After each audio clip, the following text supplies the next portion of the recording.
샌달이라고 하는 교수가 있어요. 이분이 정의란 무엇인가 이 공개 강좌를 통해서 수만 명이 그 강의를 듣고 열광을 했었습니다. 그런데 이분이 쓴 책 중에 돈으로 살 수 없는 것들, 우리나라도 번역이 돼서 나왔습니다. 이런 책이 있어요. 책 제목에 저자가 말하고자 하는 모든 것이 다 담겨져 있습니다. 그래서 이 마이클 샌들은 이 책에서 독특한 중국 회사를 하나 소개를 하고 있어요. 텐진 어팔러치 컴퍼니라고 하는 그런 회사입니다. 우리말로 하면은 천진 사과 회사예요. 사과 회사, 사과. 이름부터 재미가 있어요. 이름 그대로 사과를 대신해 주는 대리 사과 서비스 회사입니다. 사람이 살다 보면 의도치 않게 잘못을 저지를 때가 있어요. 따라서 사과할 일이 생기게 마련입니다. 그런데 이 사과를 하긴 해야겠는데 이런저런 껄끄러운 상황 때문에 사과하기가 어렵다면은 이 회사에 의뢰를 하는 거예요. 저 대신 사과 좀 해 주십시오. 그러면 이 회사에서는 여러 분야의 전문가나 언변이 뛰어난 사람들을 직원으로 고용해서 의뢰인 대신 상대방에게 사과를 하게 되는 거예요. 돈으로 못할 일이 없는 세상이라지만 이 책의 제목 그대로 아직도 세상에는 돈으로 살 수 없는 것들이 굉장히 많이 있어요. 문득 전에 봤던 글이 떠오릅니다. 돈으로 집은 살 수 있지만 가정은 살 수 없다. 돈으로 침대는 살 수 있지만 잠은 살 수 없다. 돈으로 시계는 살 수 있지만 시간은 살 수 없다. 돈으로 책은 살 수 있지만 지식은 살 수 없다. 돈으로 지위는 살 수 있지만 존경은 살 수 없다. 돈으로 약은 살 수 있지만 건강은 살 수 없다.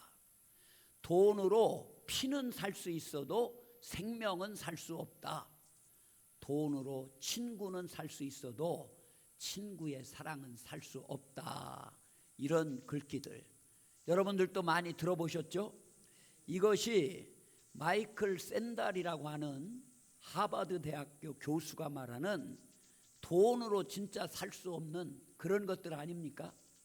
이런 면으로 본다면 우리들의 신앙생활도 마찬가지예요. 돈으로 절대 살 수 없는 것들을 추구하는 것이 바로 신앙입니다. 스스로의 우리 신앙생활을 점검할 때 이 부분을 한번 잘 살펴봐야 돼요. 만약 지금 우리가 구하고 기도하는 것이 온통 돈으로 다 살 수 있는 것, 물질적인 것들이라면 우리의 신앙생활이 그만큼 저급하다는 그런 의미예요. 반대로 우리 신앙생활이 점차 돈으로는 추구할 수 없는 그런 영역으로 확장되고 있다면 그만큼 우리 신앙이 자라고 있다는 그런 뜻입니다. 이 신앙생활이 돈으로 살 수 없는 본질적인 것을 추구하는 만큼 우리 마음이 어떤 자세와 어떤 동기를 가지고 있느냐, 이것이 굉장히 중요해요. 그래서 저는 하나님이 우리에게 이것도 하지 말라, 어떤 때는 저것도 하지 말라, 이것은 해라 저것은 해라 하시면서 요구하는 것이 많으신데 이 모든 것들을 압축하면은 내 마음을 다오, 하나님이 원하시는 거, 이렇게 요약을 할 수 있어요.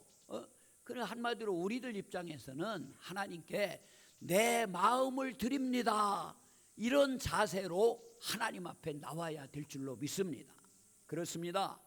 마음을 주고받는 거, 이게 신앙생활이에요. 하나님이 어떤 때는 바로 제 마음에 대고요 막 속삭이시는 것 같아요. 한 목사야, 너 내 마음을 좀 나한테 다오, 이런 것을 느낄 때가 많이 있습니다.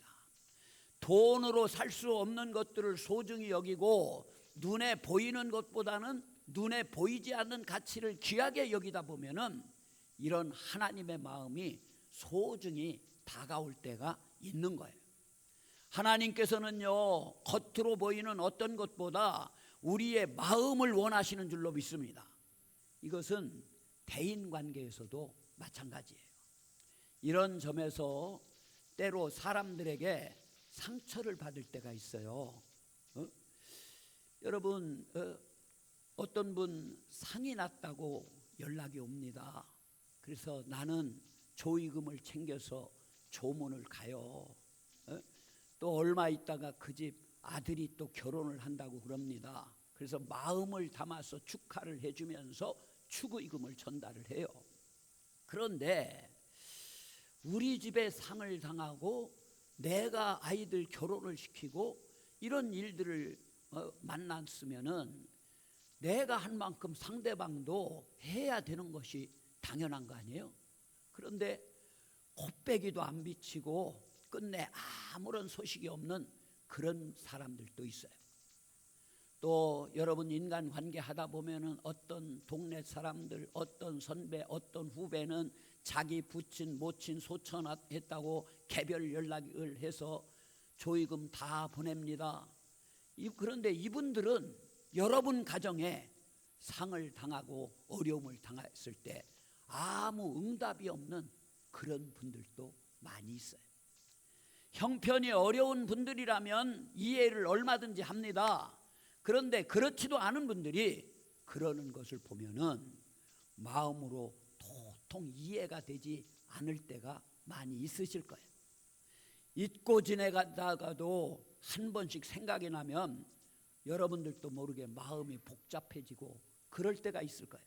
그래서 앞으로 이런 사람들은 인간관계 정리해야 되나 이런 생각까지 하시는 분들도 계시리라고 생각합니다. 그 과정에서 정말 중요한 영적인 사실을 우리들이 깨달아야 돼요. 혹시 이것이 하나님 앞에서의 내 모습은 아닐까 하는 그런 생각을 해봐야 됩니다.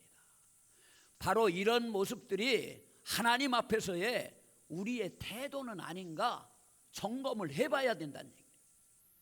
수능 시험을 앞두고 있다든지 공무원들 또 군인 장교 가족들 진급 심사 처리되면요 득달같이 교회에 달려와 가지고 하나님 우리 아이 좋은 대학 보내주세요. 찍는 것마다 다 정답을 찍게 해주세요. 다 간절히 기도를 해요. 하나님 우리 남편 이번에 꼭 진급시켜주세요. 열심히 기도하다가 수능이나 이 진급시험이 끝나면 하나님께 발길을 다 끊어버려요. 그리고 연락도 관심도 없는 그런 분들이 많이 있어요. 문제 생기면 새벽 예배 또 철야 예배 나와서 하나님 도와주세요 도와주세요 부르짖다가 그 문제가 해결되면은 언제 그랬냐는 듯이 다시 하나님을 멀리하는 일상으로 되돌아가는 것이 우리들의 모습은 아닌지요. 이런 우리의 모습에 여호와 하나님께서 서운한 마음을 갖고 계시는 것은 아니겠습니까? 이런 우리들에게 하나님은 지금도 말씀하시는 거예요. 내 마음을 좀 다오. 내 마음을 원하신다 그런 얘기예요. 우리 성도님들 꼭 기억하시기 바랍니다. 우리가 추구해야 되는 것은요 하나님 손에 들려있는 떡이 아니에요. 그저 떡 얻어먹는 것을 목표로 하는 신앙, 이건 초라한 신앙입니다. 우리 신앙생활의 동기는 오로지 하나님 그분 자체여야 되는 거예요. 이 정신을 놓치는 순간 우리는 본질을 잃어버리는 초라한 종교인으로 전락해버리고 마는 겁니다. 오늘 본문 말씀에서 살펴봐야 할 유대인들의 문제가 여기에 있는 거예요. 본문에서 이 사도 바울이요 할례 문제로 유대인들을 향해 지적하는 내용을 한마디로 요약하자면 바로 이 문제예요. 로마서 8장 28절에 있는 말씀 29절에 있는 말씀입니다. 다 같이 한번 읽어볼까요? 무릇 표면적 유대인이 아니요 표면적 육신의 할례가 아니니라. 오직 이면적 유대인이며 할례는 마음에 할지니 영에 있고 율법 조문에 있지 아니한 것이라. 그 칭찬이 사람에서가 아니요 다만 하나님에게서니라. 아멘. 여러분, 몸에 새긴 그 할례가 중요한 것이 아니라 그 마음의 동기가 중요하다는 것을 강조하는 그런 말씀이에요. 유대인들은요, 남자아이가 태어나면은 난지 8일째 되는 날 그 남자 아들의 그 성기 표피를 잘라내는 그걸 할례라고 그럽니다. 그런 의식을 행해요. 그래서 이 할례를 하고 나면 이제 아브라함의 자손이다, 하나님의 택한 백성이다, 그렇게 얘기를 해요. 여러분, 조금 전에 읽었던 로마서 8장 28, 29절 말씀을 우리말 성경으로 한번 읽어보겠어요. 여기 우리말 성경으로 읽어보면 한결 의미가 쉽게 다가와요. 다 같이 있습니다. 겉으로 유대 사람이라고 해서 참 유대 사람이 아니고 몸에 받은 할례가 참 할례가 아닙니다. 오히려 속 사람이 유대 사람이라야 참 유대 사람이며 문자화된 율법에 의해서가 아니라 성령으로 마음에 받은 할례가 참 할례입니다. 그 칭찬은 사람에게서가 아니라 하나님에게서 옵니다. 아멘. 여기 나오는 할례는요, 마음의 할지니 그랬어요. 육신적으로 그 표피를 잘라내는 거 그것만 가지고는 안 된다. 마음의 할례를 받아야 된다. 또 문자화된 율법에 의해서가 아니라 성령으로 마음에 받는 할례가 참 할례다, 이런 얘기를 하고 있는 거예요. 여러분, 우리 하나님께서 원하시는 것은요, 오직 마음으로 행한 할례, 즉 마음으로 드리는 행위라는 거예요. 이것을 다른 말로 요약하자면은 내 마음을 다오. 하나님이, 야, 이것저것 형식 절차 이거 필요 없고 내 마음 중심을 나에게 다오, 이렇게 말씀하시는 거예요. 우리들은 어떻습니까? 우리가 지금 우리의 마음을 하나님께 제대로 드리고 계시는지요? 이런 관점으로 본문 말씀을 보면 유대인들에게 할례의 본래 의미가 얼마나 퇴색되었는지 바울이 정확하게 지적을 하고 있음을 알 수 있습니다.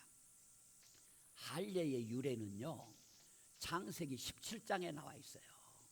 거기에서 하나님은 아브라함하고 언약을 맺으시고 두 가지를 약속하셔요. 먼저 창세기 17장 4절에 보니까 보라, 내 언약이 너와 함께 있으니 너는 여러 민족의 아버지가 될지라. 너 나하고 언약 세우는데 여러 민족의 아비가 되도록 내가 인도해 주겠다, 그런 약속이에요. 두 번째는 뭐냐? 7절 말씀이에요. 내가 내 언약을 나와 너 및 내 대대 후손 사이에 세워서 영원한 언약을 삼고 너와 내 후손의 하나님이 되리라. 아멘. 하나님이요, 너의 하나님이 될 뿐만 아니라 내 후손의 하나님이 되겠다, 그런 약속을 주시는 거예요. 그래서 하나님과 언약 맺음과 관련된 약속입니다. 하나님께서 아브라함에게 이런 약속을 주시면서 요구하신 것이 바로 할례예요. 내가 너를 이렇게 해주는데 너는 내게 해야 될 것이 있다. 너 그 표식으로 할례를 받아라, 그러는 거예요. 여러분 10장 말씀 한번 10절 말씀 보시기 바랍니다. 너희 중 남자는 다 할례를 받으라. 이것이 나와 너희와 너희 후손 사이에 지킬 내 언약이니라. 여러분들 한번 생각해 보십시오. 이렇게 시작된 것이 할례인데 우리 하나님께서 할례라고 하는 종교 의식을 통해서 원하시는 것이 무엇이겠습니까? 이스라엘 백성이 할례를 통해서 하나님과 관계를 맺은 것에 대한 감사와 감격을 늘 기억하기를 바라신다는 거예요. 할례의 흔적을 보면서 맞아, 자격 없는 내가 하나님의 자녀가 되었는데 내가 주님의 거룩함을 닮아가야지 하면서 나아가야 되는데 시간이 지나면서 유대인들이요, 이 정신을 잃어버리게 되는 거예요. 정신을 다 잃어버린 채 할례라고 하는 행위에만 집중하다 보니까 얼마나 그들의 행위가 변질이 되었는지 나중에는요, 이 할례 자체가 구원을 얻는 하나의 수단으로 전락되고 말아요. 마음은 없어도 할례만 받으면 저절로 구원받는 줄 알고 나는 할례 받았기 때문에 하나님의 백성이 되었다라고 생각하게 된다는 거죠. 이것이 그때 당시 할례를 대하는 유대인들의 모습이라는 거예요. 이런 맥락에서 할례 문제를 지적하는 본문을 중심으로 이 유대인들이 할례와 관련해서 범한 잘못이 무엇인가 한번 두 가지로 정리를 해보겠습니다. 첫째는 이 유대인들은요, 할례를 자기들의 혈통적 우월주의로 전락시켜 버렸습니다. 나는 아브라함 가문이야, 나는 아브라함의 후예야, 이러면서 혈통적 우월주의로 만들어 버려요. 이 유대인들의 생각 속에는 나는 선민이다, 선택받은 민족이라는 혈통적인 우월감과 이 교만이 깊이 자리를 잡고 있었어요. 이런 우월감과 교만이 온 마음을 뒤덮고 있으니 어떻게 복음이 그 내면 깊숙하게 자리 잡을 수가 있겠습니까? 마태복음 3장에서요, 세례 요한은 이런 혈통적 우월주의에 빠져있는 유대인들을 무섭게 질책을 해요. 7, 8, 9절 마태복음 3장 7, 8, 9절 화면에 나오죠. 다 같이 한번 읽어보겠습니다. 요한이 많은 바리새인들과 사두개인들이 세례 베푸는 대로 오는 것을 보고 이르되 독사의 자식들아, 누가 너희를 가르쳐 임박한 진로를 피하라 하더냐. 그러므로 회개에 합당한 열매를 맺고 속으로 아브라함이 우리 조상이라고 생각하지 말라. 내가 너희에게 이르노니 하나님이 능히 이 돌들로도 아브라함의 자손이 되게 하시리라. 아멘. 속으로 아브라함이 우리 조상이라고 생각하지 말라라는 이 질책이나 하나님이 능히 여기 있는 돌들로도 아브라함의 자손이 되게 하시리라 라고 하는 이 선포 속에 담겨있는 세례 요한의 분노가 여러분 느껴지시지 않으십니까? 가슴 아픈 것은 오늘날 예수 믿는 자들 중에도 이런 종교적인 우월주의에 빠져있는 사람들이 많다는 거예요. 특히 저 같은 목회자나 중직자들에게서 이런 우월감을 가진 태도를 종종 발견하게 돼요. 만약 세례 요한이 오늘날 교회의 현실을 봤다면 아마도 더욱 무섭게 질책을 할 것이라고 생각이 돼요. 이런 현실이기에 우리가 자각해야 할 것이 하나 있는데, 우리 하나님은요, 이런 태도를 가진 자들을 엄청 싫어한다는 그런 사실이에요. 우리는 세례 요한의 꾸지람이 무서운 것이 아니라 하나님의 질책을 두려워해야 될 줄로 믿습니다. 그저 형식주의에 빠지고 혈통주의에 빠져서 교만할 때 우리 하나님이 질책하신다는 사실을 우리는 기억해야 된다는 그런 말씀이에요. 두 번째, 이 유대인들이 할례와 관련해서 범한 잘못 두 번째는 뭐냐? 유대인들은요, 자기들이 받는 그 할례를 종교적 형식주의로 전락시키는 그런 잘못을 범해요. 종교적 형식주의로 완전히 전락시켜 버립니다. 오늘 본문 그 로마서 2장 28, 29절 표면적 유대인이 아니라는 거예요. 겉으로 표면적 육신의 할례가 아니라는 거예요. 이면적 유대인이 유대인이고 할례는 마음에 받아라, 영에 있고 율법 조문에 있지 아니한 것이라. 그 칭찬이 사람에서가 아니요 다만 하나님에게서 칭찬을 받아야 된다, 이런 말씀이에요. 여기 보면은 표면적인 유대인과 이면적인 유대인이라는 표현을 대조시키고 있어요. 이면적인 유대인이란요, 하나님을 사랑하고 하나님 말씀에 순종하는 그런 사람들을 말하고 있어요. 이면적인 할례는 성령님에 의해서 마음에 행해진 할례를 의미하는 거예요. 그러면 표면적인 유대인과 표면적인 할례는 무엇을 의미합니까? 아브라함의 혈통을 타고 나온 유대인으로 그저 기계적으로 신체의 일부를 잘라내는 절차적인 할례를 받은 자들을 말하는 거예요. 할례의 근본 정신을 잃어버리고 할례의 형식만을 강조하는 유대인들의 잘못을 지적하고 있는 그런 말씀입니다. 우리들은 어떻습니까?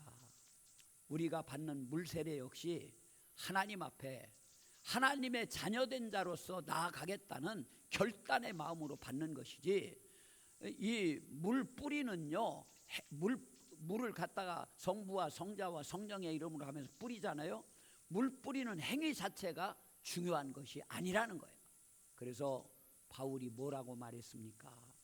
할례는 마음에 할지니, 그렇게 말씀하고 있어요. 마음의 할례를 해라. 우리에게는 이 두 가지 증상이 없는지 한번 살펴봐야 돼요. 중요한 것은요, 혈통적인 우월주의나 종교적인 형식주의는 같은 뿌리에서 나온 두 갈래 줄기라고 할 수 있어요. 그런데 둘 다 본질과 뿌리를 잃어버린 데서 비롯된 껍데기에 불과한 그런 모습이라는 거예요. 혈통적 우월주의, 종교적 형식주의, 둘 다 껍데기에 불과하다. 두려운 것은요, 우리들이 의도하지는 않았지만 자꾸 시간이 지나면서 저절로 변질되기 쉬운 우리들의 모습이라는 거예요. 그러므로 우리는 자꾸 우리 자신들을 점검을 해봐야 됩니다. 나는 혈통적 우월주의나 종교적인 형식주의에 빠져들고 있지는 않은지 자꾸 스스로 돌아보면서 점검을 해야 된다, 그런 얘기예요.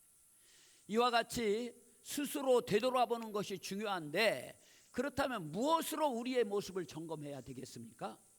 혈통적인 우월주의나 종교적 형식주의에 빠져 있는지 여부를 살펴보고 점검해 볼 수 있는 항목이 많이 있지만, 가장 먼저 점검해야 될 사항은 예배입니다. 예배. 지난주, 저지난주 예배에 대해서 말씀을 드렸어요. 우리가 매주 드리는 예배가 그저 형식적인 행위로 흐르고 있다면 이건 위험신호가 온 거예요. 여러분, 요한복음 4장 24절 뭐라고 그랬습니까? 하나님은 영이시니 예배하는 자가 영과 진리로 예배할지니라 그랬어요. 한 3년 된 것 같아요. 한 3년 정도 된 것 같은데, 서울 예술의 전당에서 영웅이라고 하는 뮤지컬, 그 안중근 의사의 삶을 다루는 그런 뮤지컬을 제가 가서 관람을 했어요. 거기 그 뮤지컬 배우로 출연하는 분이 부여에 있는 집사님 아들 임정모라고 그런 청년이고, 군대 갔다 와서 성실하게 신앙생활도 잘하고 있고, 그래서 이 출연진 지인 그 50% 할인을 해서 저한테 표를 구매해 줘가지고 서초동 예술의 전당 여기 가서 이 뮤지컬을 직접 한번 관람을 했습니다. 장마철에 빗길을 뚫고 예술의 전당에 도착해서 저녁을 먹으려고 군의 식당에 갔더니 사람들이 얼마나 많은지 대기하고 순번 기다리다가 간신히 저녁을 먹었어요. 저녁 먹고 이제 예술의 전당 공연장 안쪽으로 갔더니 4층으로 돼 있어요.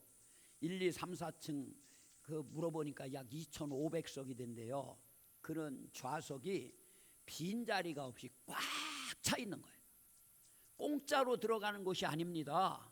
비싼 돈, 적어도 A석, B석, C석, D석 나눠져 있는데 몇십만 원짜리들이에요. 그거 몇만 원씩 내고 표 끊어야 입장할 수 있는 그런 곳이에요. 그런데도 빈자리가 없어요. 공연 시작 5분 전까지는 입장해야지 공연이 시작되면 입장할 수가 없어요. 관객들이 무대에 집중하고 호응을 얼마나 잘하는지요. 휴대폰은 아예 진동으로 놔도 안 돼요. 전원 버튼을 끄라고 그럽니다.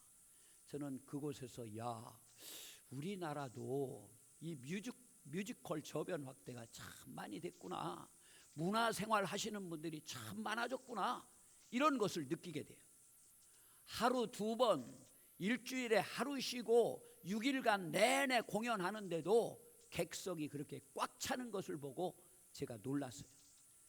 요 며칠 전입니다. 우리 막내 요셉이가 자기 학교 근처 그 광주 조선대학교에 가수 싸이가 와. 요즘 뭐 향정신성 의약품 그거 처방 대리 처방 받고 그래서 문제가 됐더라고요. 이 싸이가 와가지고 흠뻑쇼를 한다고 그래요. 그래서 표를 이틀 동안 하는데 하루 구하려고 하니까 표값이 18만 원이라는 거예요.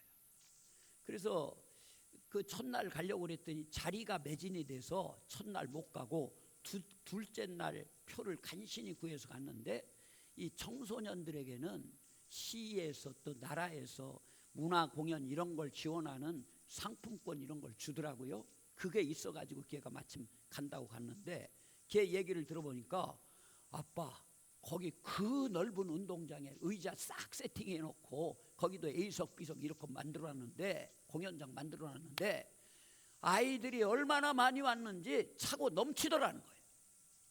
한편으로는 야, 우리 예배도 좀 저래야 되는데 이런 생각을 했어요. 예배의 자리마다 빈자리가 없을 정도로 꽉꽉 차고 넘치고, 예배 시간 전에 와서 마음 정돈하고 예배 준비하고 예배 시간에 여기저기 돌아다니는 분도 없고 휴대폰 다 꺼놓고 온 성도가 마음을 다해서 예배에 집중하면서 영과 진리로 예배드리는 그런 교회, 그런 성도들이 돼야 되지 않겠습니까? 설교자나 성도나 할 것 없이 예배에 마음을 쏟아야 될 줄로 믿습니다. 폭우가 쏟아지는 장마철에도 아랑곳하지 않고 원근 각처에서 이 뮤지컬을 관람하기 위해서 몰려오고 뮤지컬 공연 내내 배우들에게 집중하면서 마음을 빼앗기지 않는 것처럼 우리도 온 예배에 마음을 다 쏟아야 될 줄로 믿습니다. 예배가 살아있는 한 결코 유대인들과 같은 혈통적인 우월주의나 종교적인 형식주의에 빠지지 않는다는 사실이에요. 이 사실을 명심해야 돼요.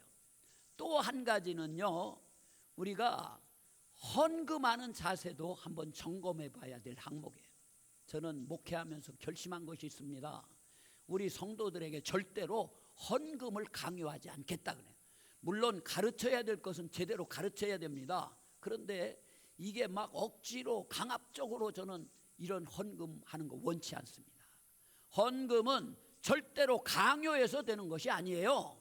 하나님의 은혜가 그 마음 안에 폭포수처럼 부어지면 누가 말하지 않아도 하나님께 감사하는 마음으로 저절로 헌금을 드리는 거예요.